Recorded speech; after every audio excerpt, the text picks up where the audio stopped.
열왕기하 4장 1절에서 7절 말씀을 통해서 순종의 축복이라는 말씀을 드리며 하나님의 성령이 우리의 지성을 잘 깨우쳐 주시고 또 마음의 위로를 받고 감동을 받게 하셔서 순종의 축복을 꼭 받는 성도들 되시기를 바랍니다. 열왕기하 4장에는 5가지의 기적이 나옵니다. 1절에서 7절까지는 기름 그릇의 기적이 기록되어 있고요. 8절에서 37절까지는 결혼을 했지만 오랫동안 아이를 낳지 못했던 늙은 부부에게 하나님께서 노년에 아들을 낳게 하시는 기적이 기록되어져 있습니다. 38절에서 41절은 그런데 그 아이가 시름시름 앓다가 죽어버렸어요. 그때 하나님께서 엘리사 선지자를 통해서 다시 살려주시는 부활의 기적이 나타납니다. 42절에서 그 이하는 음식을 먹는데 갑자기 이 독이 들어간 음식이었어요. 그때도 하나님께서 그 독을 제거해 주시는 기적이 나타납니다. 42절에서 44절은 100여 명의 사람들이 있었는데 배가 굉장히 고픕니다. 그런데 먹을 것은 보리떡 작은 20개밖에 없었어요. 그걸 가지고 또 하나님께서 기적을 일으켜 주셔서 100여 명이 먹고도 남을 만큼의 기적을 베풀어 주셨습니다. 열왕기 4장에 나타난 5가지의 이런 기적은 예수님과 적용을 하면 예수님께서도 하나하나 다 행했던 그런 기적인 것을 알게 됩니다. 기적, 사람들은 원하죠. 기적과 표적이 나타나기를 원합니다. 예수님께서도 우리 그리스도인들이 하나님의 말씀을 전할 때 기사와 표적이 일어나서 확실하게 그 말씀이 증거되게 하소서 기도하라고 말씀하셨어요. 이 시간도 종이 하나님 말씀을 전할 때 여러분 심령과 생활에 기사와 표적이 일어나서 주의 말씀에 대한 확신을 얻고 가는 그 시간이 되시기를 예수님의 이름으로 축복합니다. 기적을 원하는 이 세대, 특별히 기사와 표적을 원하는 사람들은 어떤 사람인가? 내 삶의 상황에 한계에 부딪힐 때, 내 힘으로는 도무지 헤쳐나갈 능력이 없을 때 하나님께서 기적이라도 일으켜 주셔서 이 난관을 해결해 주셨으면, 이 불치의 병을 고쳐 주셨으면, 나에게 어려운 문제를 하나님이 기적을 통해서 행해 주셨으면, 바로 그러할 때 하나님의 기적이 필요한 것입니다. 물론 지금 우리가 숨을 쉬고 손발을 움직일 수 있고 말할 수 있고 눈으로 볼 수 있고 이 생활 속에 일어나는 소소한 문제들, 그리고 내가 존재하고 있는 이 자체만으로도 하나님의 기적이라고 말할 수가 있어요. 왜냐하면 우리들의 평범한 일상을 누리지 못하는 꽤 많은 사람들이 이 세상에 존재하고 있기 때문인 것입니다. 그러므로 내가 존재하고 있다, 내가 평범한 일상을 누리고 있다, 이것을 감사하고 하나님의 은혜요 기적으로 여기고 있는 사람은 다른 사람들보다 몇 수십 배 더 풍성한 삶을 살아갈 수가 있는 것이에요. 오늘 5가지 기적의 말씀이 있는 열왕기하 4장은 극한 한계에 어쩔 줄 몰라 하는 안타까운 한 가정의 이야기로 시작하고 있습니다. 함께 1절을 읽겠습니다. 선지자의 제자들의 아내 중에 한 여인이 엘리사에게 부르짖어 이르되 당신의 종 나의 남편이 이미 죽었는데 당신의 종이 여호와를 경외한 줄은 당신이 아시는 바니이다. 이제 빚준 사람이 와서 나의 2 아이를 데려가 그의 종을 삼고자 하나이다 하니, 선지자는 엘리사를 말합니다. 엘리사는 남유대 4대 왕이었던 여호사밧 시대와 북이스라엘 9대 왕인 여호람이 통치할 때 남과 북을 오고 가면서 말씀을 가르쳐준 선지자입니다. 우리나라로 말하면 목사님들이 북한에도 마음대로 가고 남한에도 마음대로 오고 갈 수 있는 그런 환경 속에서 사역하던 엘리사예요. 우리도 하루빨리 남북 통일이 돼서 저 같은 목사라도 북한에도 자유가고 우리 찬양대가 북한에 가서 찬양도 하고, 할렐루야! 우리 성도들도 자유롭게 왕래할 수 있는 남북 평화 통일의 때가 속히 오기를 축복합니다. 엘리사는 젊은이들을 모아서 하나님의 말씀을 가르치는 선지 학교를 운영하고 있었어요. 거기 학교 다니는 학생들을 선지생도라고 불렀습니다. 그런데 어느 날 갑작스럽게 선지생도 한 사람이 죽었습니다. 죽은 생도는 엘리야 선자를 참으로 존중했고 사랑했고 하나님에 대한 믿음을 온전히 바친, 하나님을 사랑하고 경외하는 성도였습니다. 한 생도의 죽음은 한 가정의 비극 불러냈습니다. 그가 죽었을 때 남편의 죽음으로 인하여 가정은 돌이킬 수 없는 엄청난 고난을 겪게 된 것입니다. 회복하기 어려운 사고나 경제적 파탄이나 사업의 부도는 한 가정을 휘청거리게 하고 때로는 몰락시키기도 합니다. 남편의 죽음과 장례식을 치르고 난 후 마음을 추스릴 여유도 없이 갑자기 빚쟁이가 들이닥쳤습니다. 당신 남편이 내 돈을 빌려갔는데 갚을 기한이 되었다. 그러므로 그 책임을 아내가 져야 되겠다. 돈을 내놓아라. 빚을 갚지 못하면 당신의 두 아들을 노예로 잡아가겠다. 이 여인은 어떻게 이런 문제들을 해결해 나갈 수가 있었을까요? 여인의 남편이 진 빚은 방탕한 생활이나 쾌락을 위하거나 부절제한 삶을 위해서 쓴 돈이 아니었습니다. 빚을 내서 해결하지 않으면 안 될 어떤 급박한 상황 때문에 이 남편은 빚을 내었는데, 아내가 알고 있던 빚이든 모르고 있던 빚이든 빚은 가정에 엄청난 고난을 주는 것입니다. 우리들 가운데서도 빚만 없으면 살만 나겠다 하는 분들이 여기에 꽤 있을 것입니다. 빚만 없으면 행복할 거야, 이 빚만 갚을 수만 있다면 생각하고 자녀들 공부시키기 위하여 등록금을 대출받은 가장들, 어머니들, 그 빚을 갚기 위한 노력, 사업하다가 잘못돼서 빚만 지고 갚고자 하는 엄청난 수고. 빚이라고 하는 것은 사람들의 감정을 피폐하게 만들고 때로는 극단적인 선택을 할 만큼 인간에게 고난을 주는 것입니다. 하나님을 경외하는 사람도 빚을 질 수가 있습니다. 교회도 일하다 보면 빚을 지을 수가 있지요.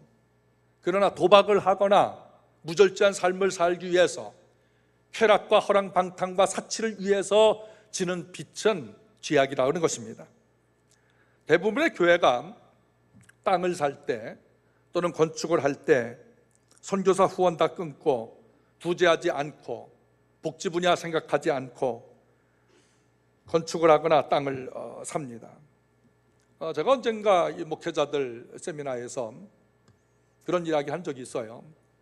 교회가 땅을 살 때 빚을 낸다, 또 건축을 할 때 빚을 가지고 할 수 있는 문제다.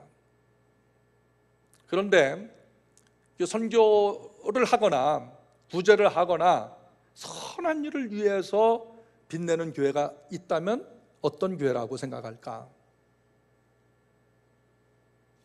대부분의 사람들이 미친 교회, 이런 얘기를 했어요.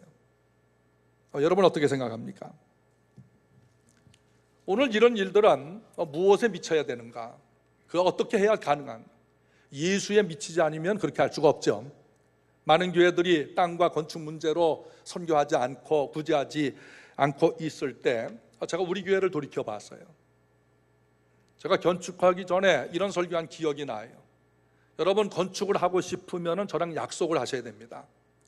기존에 하던 모든 선교, 구제를 그대로 하시기로 약속하시면 건축을 합시다.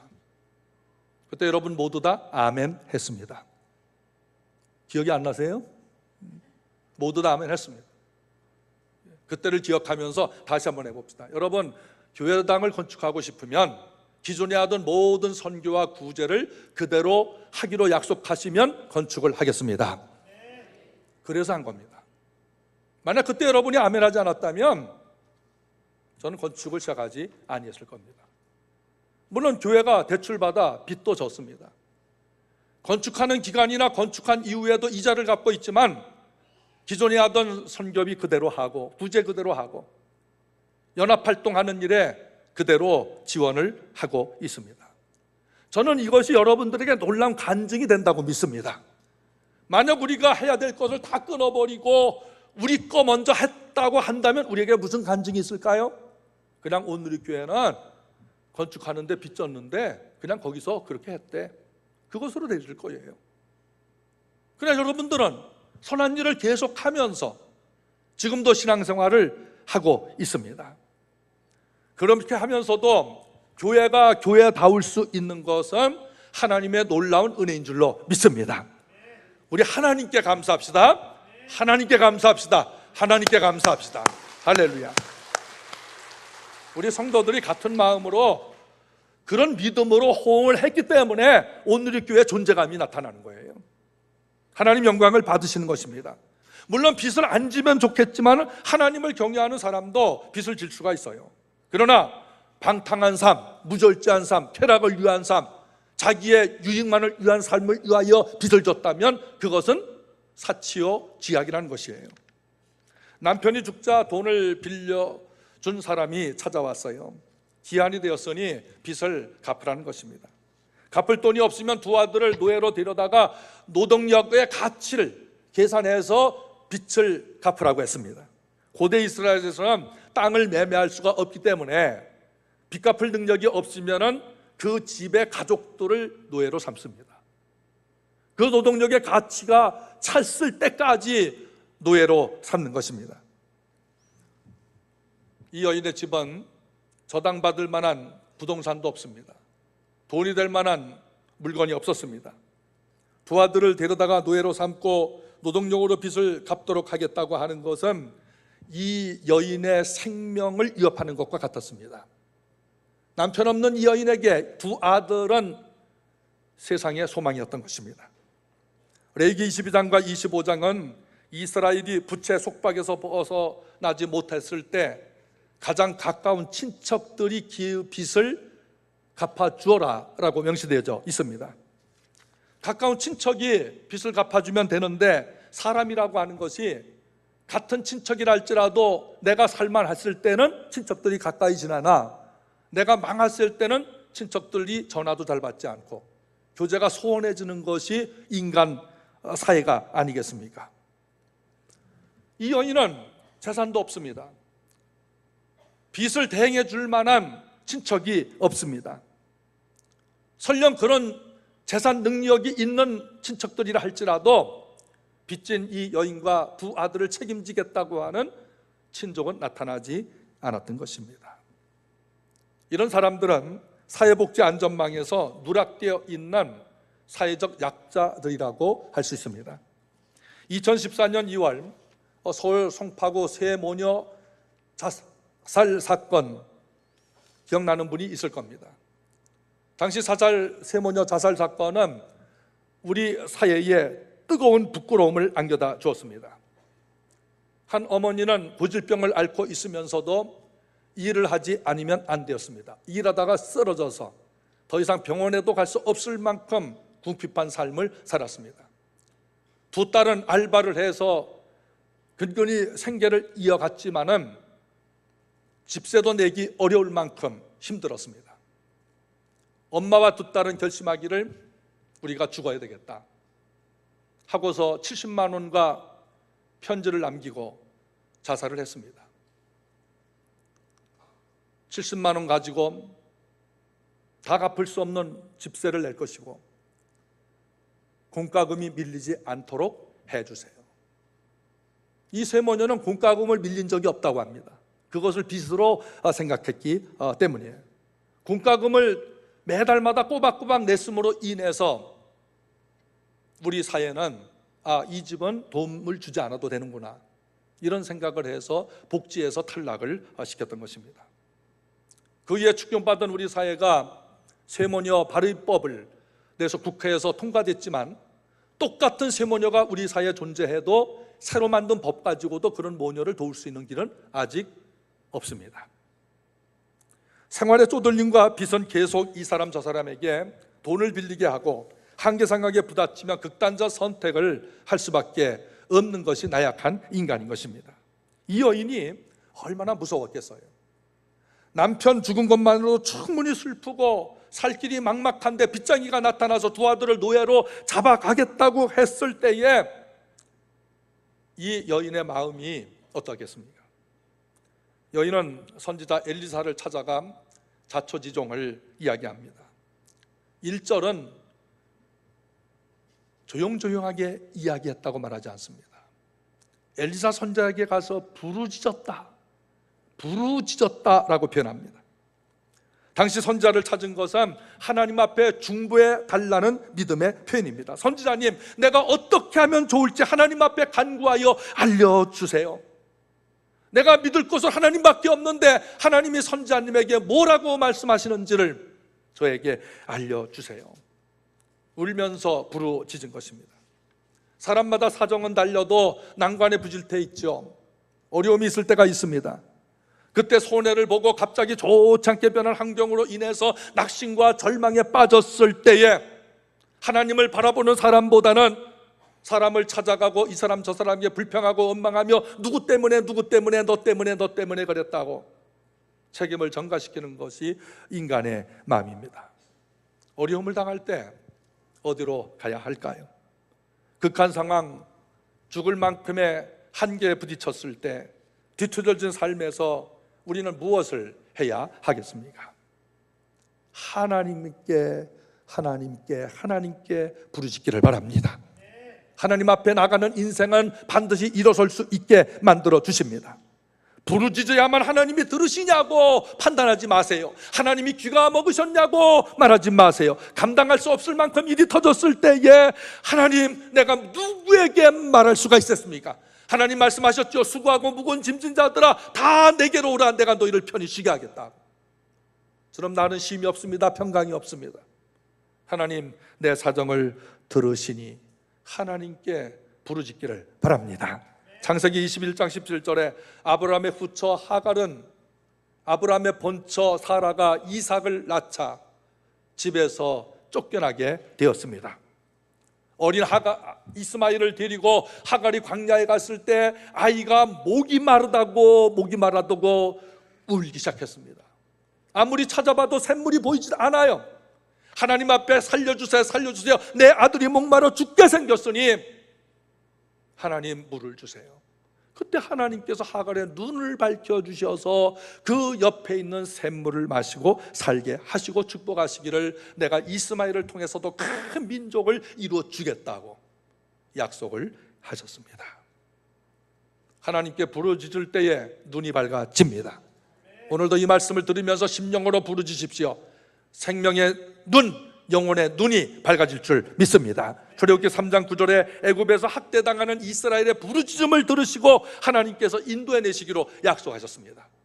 그들이 400년 이상 고통을 받고 노예 생활을 했지만 내 고통을 하나님 앞에 부르짖지 아니하였더라면 하나님은 그들의 고통 소리를 보고는 계셨지만은 들어주시지는 아니하셨을 것입니다. 시편 30편 2절 여호와 내 하나님이여 내가 주께 부르짖음에 나를 고치셨나이다. 시편 145편 18절 같이 읽습니다.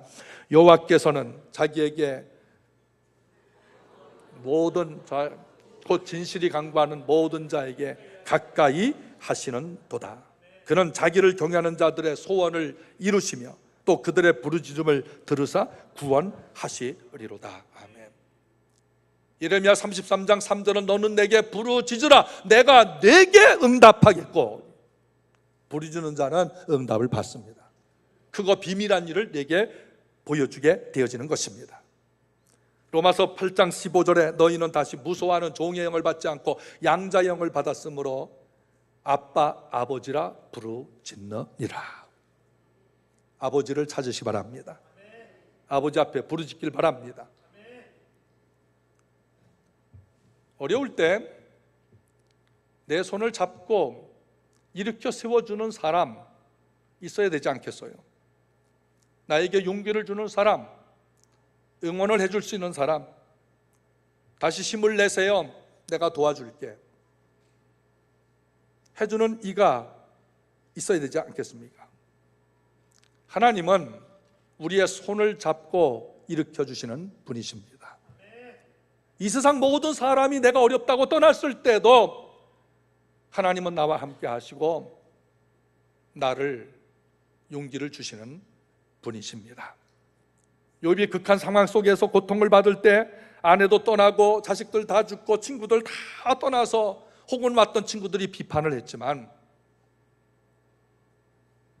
욥의 손을 끝까지 붙잡아 주신 분은 하나님이셨습니다. 오늘 그 주님께서 여러분의 손을 붙잡아 주시기를 바랍니다. 꼭 붙잡고 세워주시기를 바랍니다. 우리 주님여 이 손을 꼭 잡고 가소서. 같이 찬양하겠습니다. 주님여 이 손을 꼭 잡고 가소서. 약하고 피곤한 이 몸을 폭풍의 흑암 속 해치사 빛으로 손잡고 날 인도고 하소서. 인생이 힘들고 고난이 겹칠 때에 주님이여 날 도와 주소서. 외치는 이 소리 귀 기울 이 시사 손잡고 날 인도하소서. 수삼년 전 이 교회를 짓기 위해서 터를 닦아 놓았을 때였습니다. 그 해는 비가 얼마나 비가 쏟아졌는지 몰라요. 어느 날 새벽에 일어나니까 이곳이 사태가 나가지고 모래가 씻겨 내려가기 시작하는데 저 앞에 굴다리까지 거의 막힐 정도로 모래가 쌓여서 물 밀듯이 저 만천로 새로 깨끗하게 정비한 시내 그 바닥을 다 덮을 정도로 모래가 흘러내려갔습니다. 야, 이거 큰일 났구나. 하나님 비 좀 멈추게 해주세요. 그때가 새벽 3시경쯤 되었을 때 비가 너무 나와서 일찍 일어나서 물 빌듯이 모래가 쌓여져 내려가는데, 야, 이거 잘못하면 방송 타겠구나. 오늘교회 공사 현장에서 사태가 나서 만천로 새로 개도한 바닥을 다 덮어버리고 흙물이 내려갔다. 이거 방송 타면 신문에 나면 어떡하나. 야, 그런데 그 다음 날 진짜 방송을 탔어요. 신문에도 났어요. 방송 뉴스에 나오기를 저 만천리 저쪽에 골프장인가 어느 공사장에서 사태가 나가지고 만천리 개울이 덮였다고 방송이 나왔어요. 실제는 여기서 떠나려고 모래가 훨씬 더 많은데 하나님께서 부족한 종의 부르짖음을 들으사 교회가 수치당하지 않도록 가리워 주시고 똑같이 맞은편에서 공사하는 그쪽이 참 죄송하지만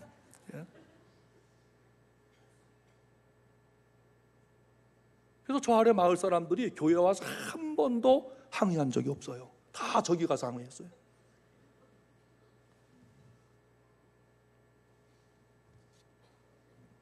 어떤 유익을 위해서 얘기하는 것이 아니고 너는 내게 부르짖으라. 부르짖음을 부끄럽게 생각하지 마세요. 부르짖기를 바랍니다.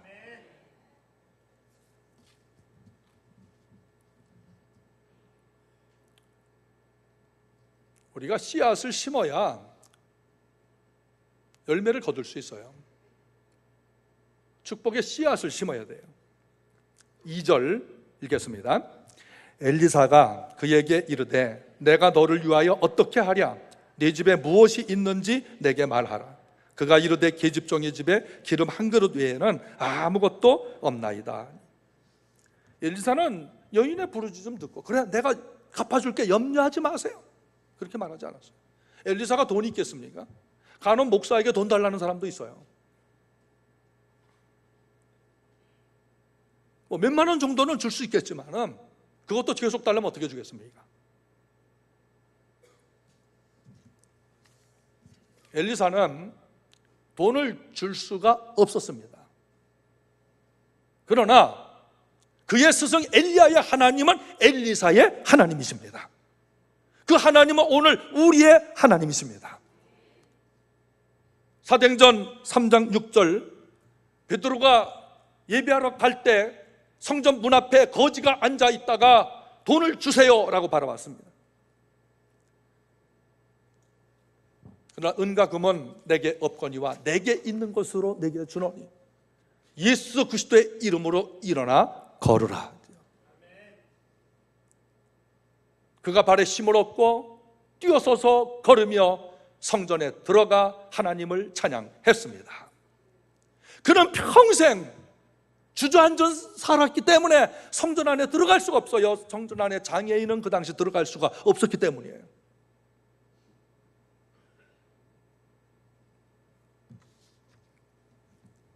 베드로가 돈을 주면서 걸으라고 했다면 이 사람이 얼마나 더 좋았을까요? 그런데 나에게 돈은 없다, 은과 금도 없다, 그 말 듣는 순간 거지가 실망했을 것을 생각해 보세요. 그런데 내게 있는 것으로 내게 준다. 아, 뭘까? 예수 그리스도의 이름으로 일어나 걸으라.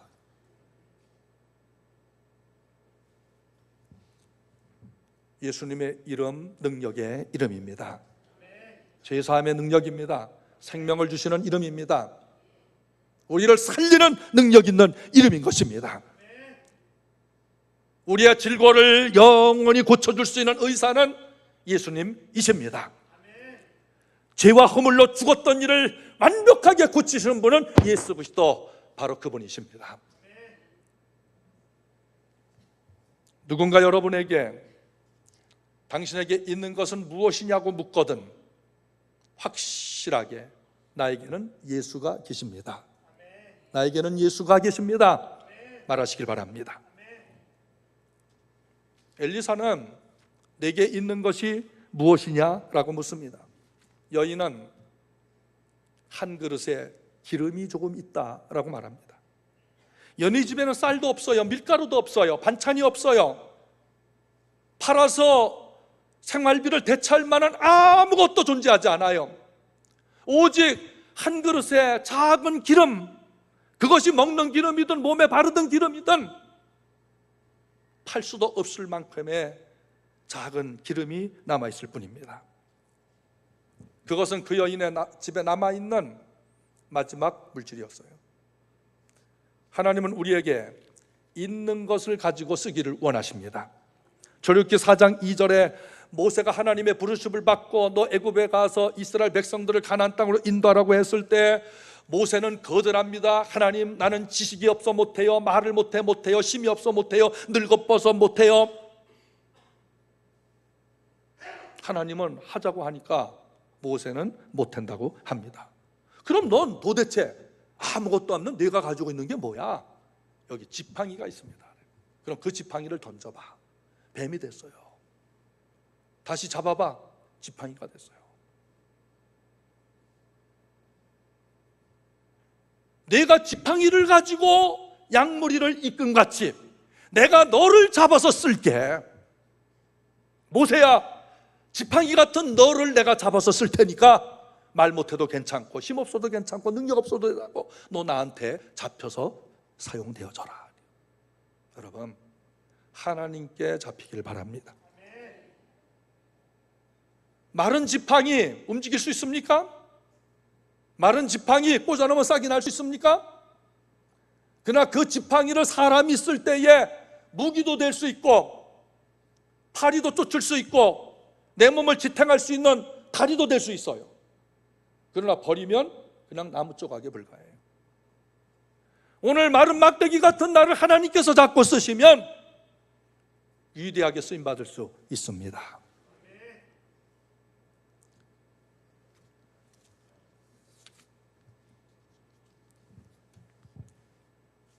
요한복음 6장에 수많은 백성들이 예수님을 말씀을 듣기 위하여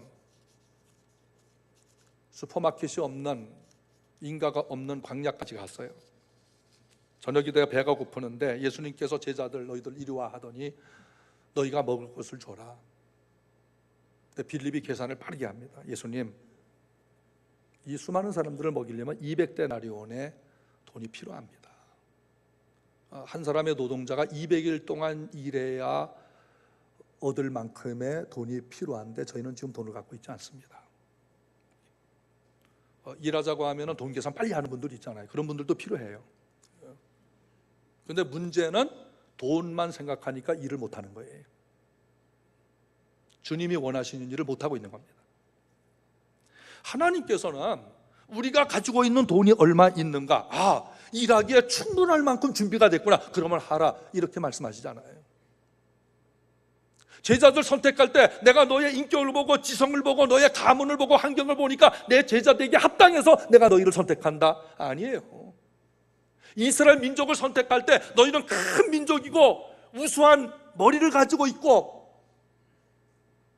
몸이 건장하기 때문에 너희 민족을 선택해. 아니야, 너희는 가장 작은 족속이야.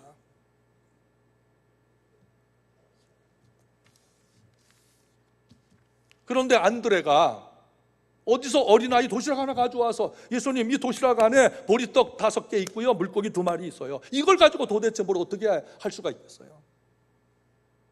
그러나 무리를 앉히시고 예수님께서 그것을 들고 하나님을 향하여 축복기도 하시고 축사하시고 제자들에게 나눠주라고 했습니다. 장정 남자 5,000명이 먹고도 12광주리가 남게 되었습니다. 우리 사랑하는 성도들이 내가 가진 것, 내 능력만 생각해서 하나님이라는 것이 아닙니다. 하나님의 일은 하나님이 잡고 쓰시는 거예요. 내가 100만 원을 가지고 그걸 투자하면 하나님은 그걸 가지고 억대를 만드실 수가 있고요, 요만한 것을 가지고 시작했다 할지라도 하나님은 이만한 것을 만드실 수가 있는 거예요. 농부들은 아무리 배가 고파도 종자 씨앗은 음식으로 만들어 먹지 않아요. 아무리 배가 고파도 봄이 되면 그것을 반드시 뿌립니다. 왜 그럴까요? 30배, 60배, 100배 이상의 열매를 얻을 줄 알기 때문인 것입니다. 심은 대로 거두는 것인데 씨앗을 심길 바래요. 죄악의 씨앗을 심어 죄를 거두지 말고 의의 씨앗을 심고 선의 씨앗을 심고 말씀 순종의 씨앗을 거둬 축복을 거두시길 바랍니다. 갈라디아서 6장 7절에 사람이 무엇으로 심든지 그대로 거두리라. 자기 육체를 위하여 심는 자는 썩어질 것을 거두고 성령을 위하여 심는 자는 성령으로 영생을 거두리라. 우리가 선을 행하되 낙심하지 말지니 때가 이르매 반드시 거두리라. 여인의 집에 남아있는 작은 기름은 축복의 씨앗입니다. 그거 아깝다고 내드리지 않고 자기들이 쓰면 그냥 없어지는 것입니다. 하나님은 그것을 내놓으러 가요. 좀 째째하지 않아요? 천하의 창조주 하나님께서 작은 그릇에 그 기름을 내달라고 하는 겁니다. 하나님, 뭐가 부족해서 그것마저 내달라. 야속하고 의심도 가진 일이겠지만 하나님께서 내달라고 하니까 순종해서 내드렸어요. 우리가 공짜 너무 좋아하시면 안 돼요. 성도는요, 하나님 앞에 씨앗을 심으면서 거두시길 바라요. 드릴 줄 알면서 거둬야 합니다. 순종하지 않고 드리지도 않고 복을 받기를 원하는 것은 위선이에요. 심어야 거두는 것입니다. 아깝다고 안 드리고 인색해서 안 드리고 욕심내어 드리지 않으면 거둘 수 없을 뿐만 아니라 있는 것도 불타고 없어지는 겁니다. 여러분에게 있는 것이 무엇입니까? 그것을 드리세요. 하나님은 그것을 사용해서 오병이어 같은, 기름이 끊임없이 그릇 떨어질 때까지 나오신 것 같은 그런 순종의 축복이 여러분과 함께 하시기를 바랍니다. 순종은 하는 생활은 안전벨트와 같습니다. 순종은 생활의 안전벨트다. 시작. 3절 4절 읽습니다. 이르되 너는 밖에 나가서 모든 이웃에게 그릇을 빌리라. 빈 그릇을 빌리되 조금 빌리지 말고 너는 내 두 아들과 함께 들어가서 문을 닫고 그 모든 그릇에 기름을 부어서 차는 대로 옮겨 놓으라 하니라. 엘리사는 이웃집에 가서 빌릴 수 있는 그릇을 다 빌려오라고 합니다. 그릇을 빌려오는 그 자체가 하나의 순종이에요. 빌려오되 마음껏 있는 대로 다 빌려와라. 그런데요, 이 여인과 또 사람들이 우리 망한 줄 아는데, 남편 죽은 줄 아는데, 우리 가난한 줄 아는데 그릇을 빌려올까? 하고 하지 않았더라면, 의심을 했더라면, 부끄러워했다면 그릇을 빌려올 수가 있었겠습니까? 가만히 있으면 아무것도 일어나지 않아요. 불평하고 빌려오지 않거나 한두 개 빌려왔거나 하면은 이 가정의 문제는 해결할 수가 없는 것입니다. 그릇을 얼마나 빌려오느냐가 이 여인의 믿음의 크기예요. 사람마다 이 그릇됨이라고 그러죠. 그릇됨. 저 사람은 그릇이 커, 이 사람은 그릇이 작아, 저 사람은 손이 커, 저 사람은 손이 작아, 이런 말 듣지 않습니까? 물론 하나님께서 다 그릇대로 사용하는 것이지만은 여기 믿음의 그릇이에요. 얼마나 빌려오는가. 당시 시골에서 집이 촘촘히 있는 것도 아니고 1km, 2km 떨어져 있는 그 집들을 찾아다니면서 있는 그릇을 다 빌려왔을 때에 그릇 빌려오는 것도 엄청난 수고예요. 순종의 마음이 없으면 빌려올 수가 없었던 것입니다. 그러나 어머니와 두 아들은 집집이 다니면서 빌려올 수 있을 만큼의 그릇을 빌려왔습니다. 5절 6절 계속 봅시다. 여인이 물러가서 그의 두 아들과 함께 문을 닫은 후에 그들은 그릇을 그에게로 가져오고 그는 부었더니 그릇에 다 찬지라. 여인이 아들에게 이르되 또 그릇을 내게로 가져오라 하니 아들이 이르되 다른 그릇이 없나이다 하니 기름이 곧 그쳤더라. 그러면 그릇을 더 가져와라 얘들아. 어머니 그릇이 없어요.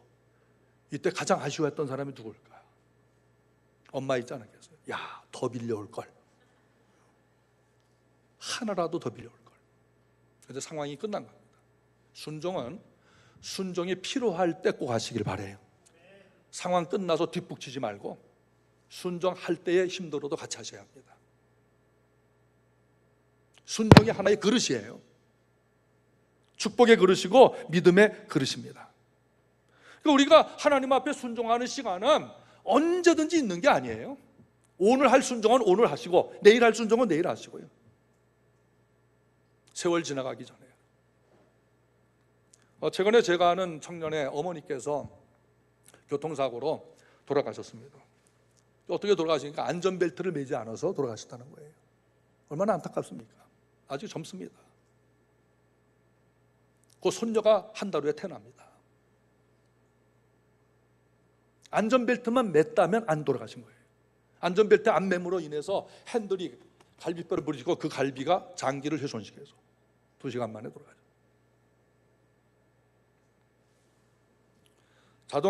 자동차의 안전벨트를 매라는 것은 탑승자의 안전과 생명을 보호하는 장치가 되어지기 때문에 매라고 하는 것입니다.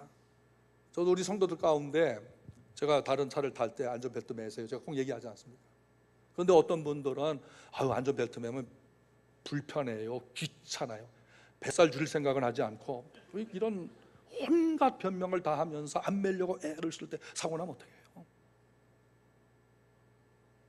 그러다가 언제 매느냐? 경찰이 저 앞에 있을 때 잡아다녀서 기계장치에 끼우지 않고 엉덩이 밑에 깝니다. 한 손으로 운전해 갑니다. 경찰은 맨 줄 알고 통과시키겠지만 지나가자마자 또 놔요. 얼마나 유전적입니까? 왜 매라고 합니까? 경찰을 위해서 매는 겁니까? 운전자의 생명과 안전을 보호해주기 위해서. 하나님께서 왜 우리에게 순종하라고 하실까? 순종은 틀림없이 즐겁게 할 수도 있고 억지로 할 수도 있고 의무감에 할 수도 있고 책임감에 할 수도 있어요. 근데 왜 자꾸 순종 이걸 요구하실까요? 누구 위해서냐 이거예요. 철저하게요, 나를 위해서입니다. 순종은 나를 위해서예요.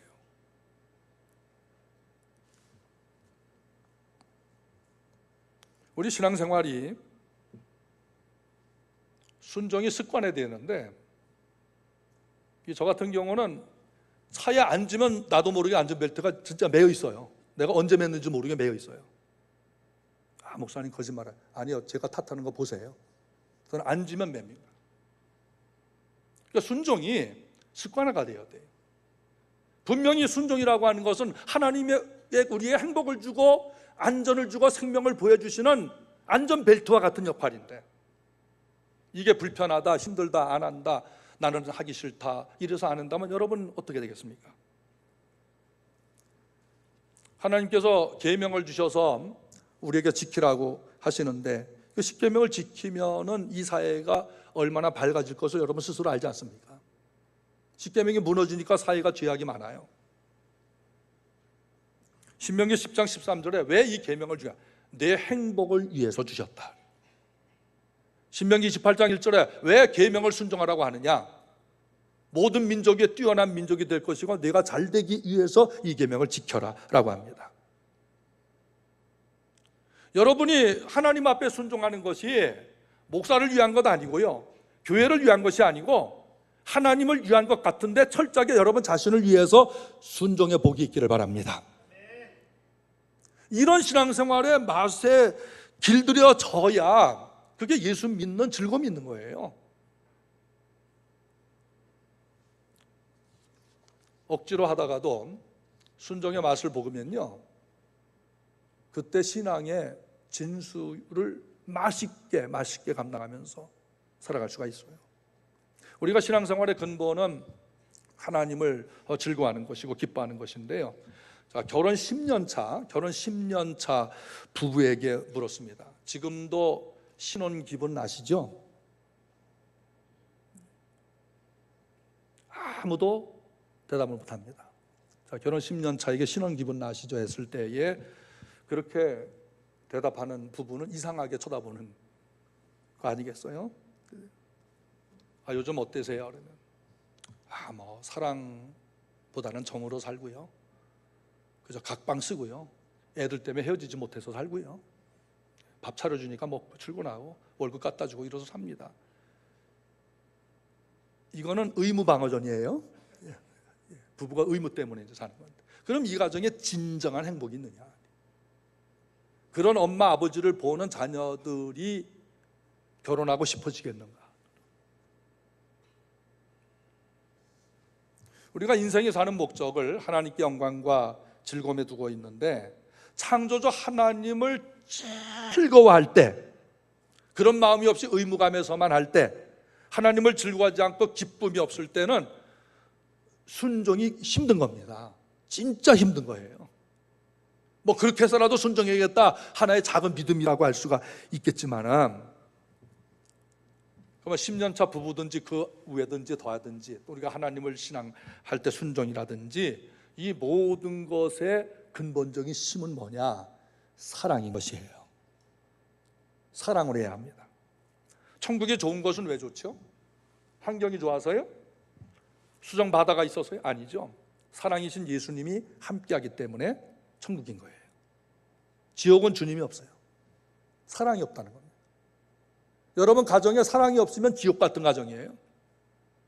교회도 사랑이 없으면 지옥 같은 교회입니다. 사랑이신 예수께서 여러분의 심장을 꽉 잡아 주시길 바라요. 그 사랑 가지고 하나님을 감사하고 영광 돌리고 즐거워할 때에 순종을 기쁘게 할 수가 있는 것이에요. 세상에서 생활할 때 생명과 기쁨과 감사가 넘치는 이유가 있어요. 예수님이 함께하기 때문인데, 순종이 중요한 이유가 있습니다. 순종이 왜 우리 신앙생활에 중요하냐? 순종이 없으면 위선자가 되는 거예요. 순종이 없으면 위선자입니다. 오늘날 사람들이 교회를 떠나는 많은 이유들이 있겠지만 가장 중요한 이유는 하나입니다. 신자들이 유선이다. 목사가 유선이다. 마치 운전면허 시험 볼 때 안전벨트 목적은 무엇입니까? 생명과 안전을 보여주는 것이다라고 자신만만하게 답을 썼는데 실제 운전할 때는 안전벨트를 매지 않거나 맨 척하는 이런 유선으로 사고가 더 크게 나듯이 순종하지 않는 것은 유선입니다. 여인은 선지자의 이해할 수 없는 말에도 순종했어요. 내게 있는 작은 것 하나도 내놓아라, 내놨습니다. 그릇을 빌려와라, 빌려왔습니다. 그 기름 그릇을 빈 그릇에 쏟아라, 쏟았습니다. 순종이 참된 예배인 것입니다. 순종이 예배입니다. 시작. 순종이 예배입니다. 세 번 시작. 순종이 예배입니다. 순종이 예배입니다. 순종이 예배입니다. 곧 예배가 순종이고 순종이 예배입니다. 7절 읽겠습니다. 그 여인이 하나님의 사람에게 나가서 말하니 그가 이르되 너는 가서 기름을 팔아 빚을 갚고 남은 것으로 너와 네 두 아들이 생활하라 하였더라. 기름이 그릇마다 가득 찾아 선지자에게 보고를 했어요. 여인은 그 기름의 주인이 자신이 아니고 하나님인 것을 알았던 것입니다.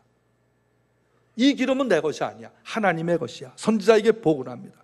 자기에게 있는 것은 자기 마음대로 할 수 있다는 물질관을 가진 사람은 어리석은 부자와 같은 것입니다. 엘리사 선지자는 그 기름을 팔아 먼저 빚을 갚고 남은 것으로 네 두 아들과 생활하라고 했습니다. 왜 빚을 먼저 갚으라고 했을까? 그것이 사회 질서를 유지하는 기반이기 때문인 것입니다. 아쉬울 때 돈을 빌렸으면 빚을 갚아야 하는 것입니다. 만약 빚을 갚지 않을 것 같으면 돈을 빌려준 사람과 원수가 되고 미운 관계가 되어버려요. 그리고 질서가 흩어지게 됩니다. 그래서 작은 빚이든 큰 빚이든 갚아야 되는데 갚을 수 있는 능력이 없을 때는 말을 해줘야 돼요. 이러이러한 사정 때문에 못 갚는다고, 또는 언제까지 갚겠다고. 여인의 삶은 좋게 바뀌었습니다. 오늘 예배하는 모든 성도들의 삶이 좋게 바뀌시기를 축원합니다. 혼자 끙끙거리지 않으시고 하나님께 나가 솔직하게 말하고 기도하며 하나님의 은혜를 구하며 순종의 복이 있기를 예수님의 이름으로 축복합니다. 아멘.